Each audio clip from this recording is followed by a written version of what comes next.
The Two Wings of Humanity by Baha'u'llah. www.baha'i.org. The world of humanity is possessed of two wings, the male and the female. So long as these two wings are not equivalent in strength, the bird will not fly.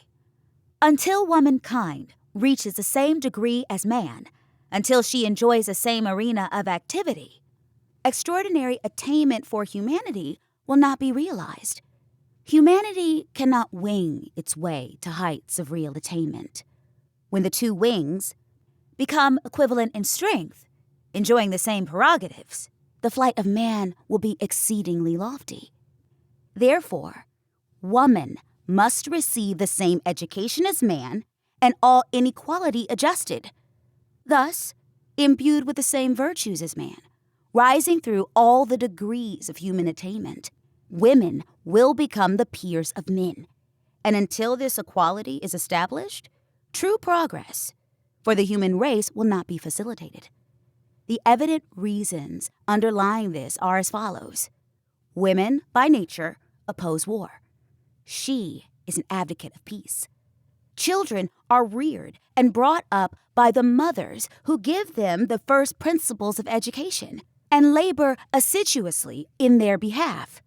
Consider, for instance, a mother who has tenderly reared a son for 20 years to the age of maturity.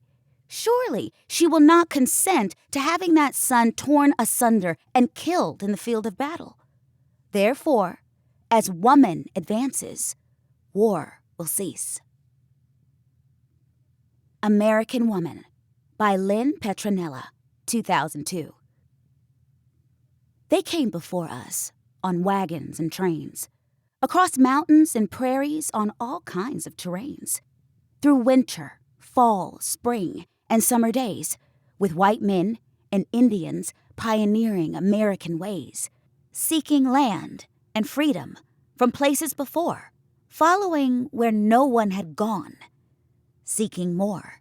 They risked life and limb through the wind and the rain. Through good times and bad, they fought on just the same. Their names have been lost into history for now. But let me remind you of what they did and how. Hail Annie and Emma and Sarah and Jane, Emily, Susan, and many others to name. They came before us, sometimes all alone. Some richer, some poorer, to make America their new home. They gave birth without medicine, raised children in the wild, had men who left them and never came back, some barely a child. They gained strength and courage from their American quest.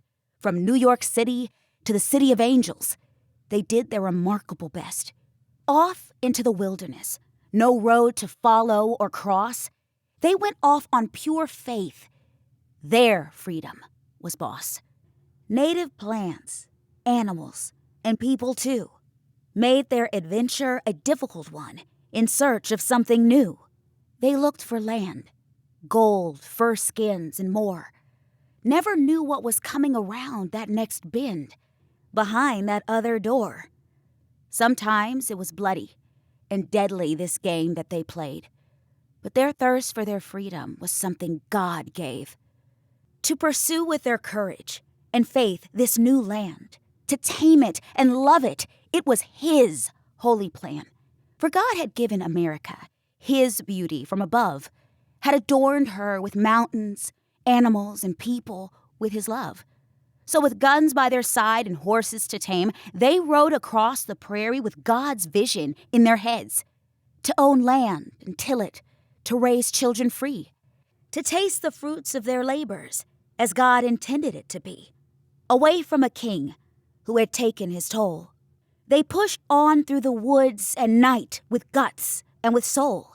These pioneer women went on the attack. They stood by their men. They could never look back. Sometimes they were left all alone in the night. They learned how to use guns and even to fight. They learned that the freedom they sought had to be won. It did not come easily. Sometimes killing had to be done.